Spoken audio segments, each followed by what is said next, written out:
என்னை தாண்டி தான் உங்ககிட்ட வர முடியும். நான் என்னுடைய மகன், என்னுடைய மகள், என்னை விசுவாசித்து நிற்கிற என்னுடைய பிள்ளை, நான் உனக்கு முன்னால நின்று பாதுகாப்பேன். பயப்படாத, உன்னை சேரப்பட நான் விட மாட்டேன். அது என்னத்தான் வந்து தாக்க முடியும். ஆனா என்ன தாக்கி யாரும் ஜெயிக்க முடியாது. என்கிட்ட மோதி யாரும் வெற்றி பெற முடியாது. பயப்படாம இரு என்பதாய் ஆண்டவர் உங்களை பார்த்து சொல்றார். நீங்க என்ன சொல்லணும்? ஆண்டவரே, எனக்கு கேடகமா இருக்கிறீங்களே, இதை விட என்ன பெரிய பாக்கியம் வேணும்? எனக்கு பாதுகாப்பா நீங்க இருக்கிறீங்க.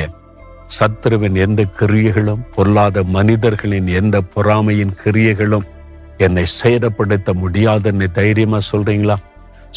ஆண்டவரை பார்த்து, தகப்பனே, எனக்கு நீங்க கேடகமா இருக்கிறதற்காய் ஸ்தோத்திரப்பா. எந்த பிசாசின் கிரியைகளும், பொல்லாத மனிதர்களின் கிரியைகளும் என்னை சேதப்படுத்தவே முடியாது. நீங்க என்னை பாதுகாக்கிற கேடகம். அதற்காக ஸ்தோத்திரம்.